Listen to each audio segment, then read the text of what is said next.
I'm always excited to talk about some of my favorite action scenes in movies. What are your top 5 favorite action scenes? Let's talk about it.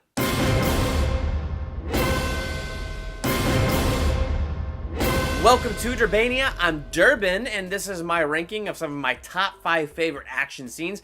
I did this once with Ryan O'Toole over on his channel. If you'd like to check out my ranking then and Ryan O'Toole's ranking, I highly recommend that video. He and I had a blast putting that together. This is kind of just a different video. I mean, I barely even went back to look at Ryan O'Toole's video to see what I listed there. I just seriously started thinking about action sequences that I really like and what really sticks out to me and what has stuck with me for many years. And so those are the 5 action sequences that I'm going to talk about right now. What would be some of your top 5 favorite? Number 5, Independence Day. That first alien attack. I mean, it's freaky when all the aliens arrive, but that moment where the bottoms of the ship all open up and the girl's like, look, they're opening up. Ooh, it's so beautiful. And then she gets blown up.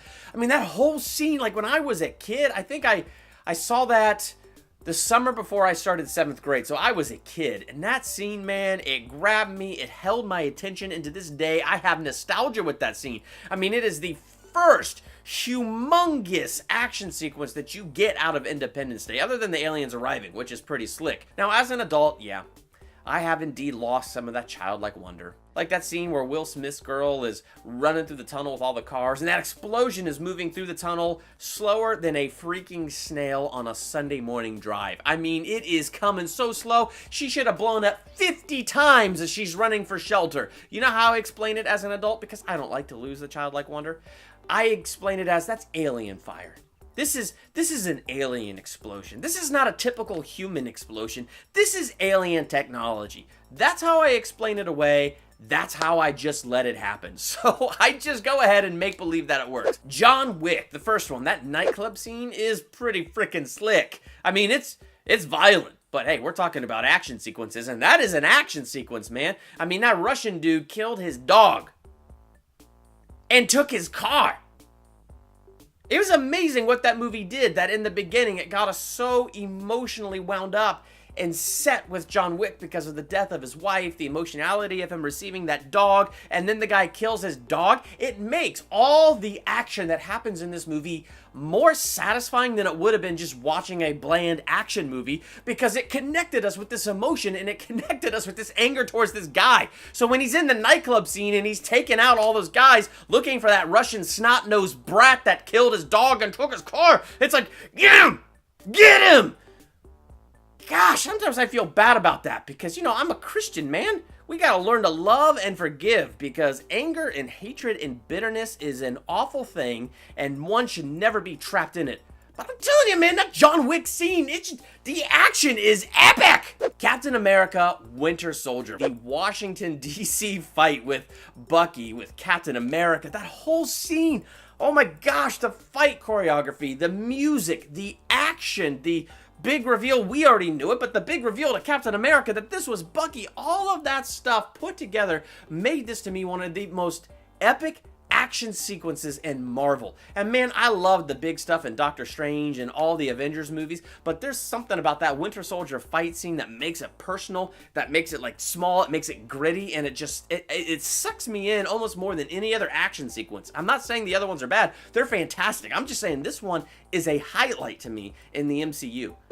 Jurassic Park. One of the scenes that has always stuck with me is T-Rex chewing up that car with the kids in it. That scene is so intense.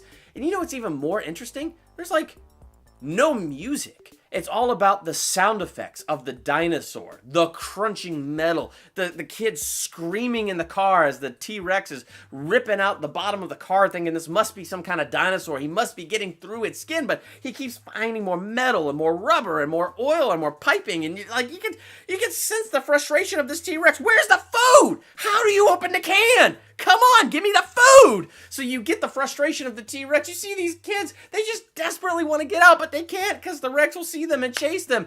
Ian Malcolm with the flare. Hey you! Hey you! And Dr. Grant saying, drop the flare! Drop the flare! And oh my gosh, the Rex eats the guy off the bathroom. First time I saw this movie when I was 9, we had a sneak preview of it. We had to leave early because my sister was like 4 and freaking panicked when the T-Rex ate that guy off the toilet.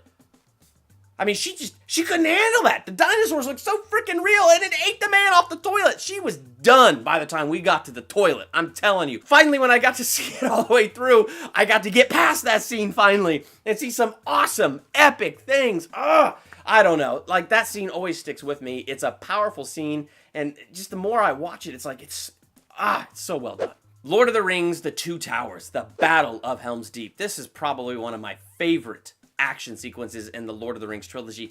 And I put this at number 1 because the Lord of the Rings trilogy is just one of my favorite trilogies ever. Throughout this whole thing, you're watching Aragorn, who has not wanted to be king because he fears the weakness in his own blood and all that stuff, to go into this battle and seeing Aragorn like, I don't want to be king. I don't want to fall to the power of the ring. I don't want to fall to that temptation. And then when the pressure's on, he rises up like a freaking leader, man. I mean, to the point King Theoden's like, yeah, let's ride out and meet our enemies head on. Let's go for death and glory. And Aragorn's like, no, not for death and glory. For your people. Epic! I love it, man.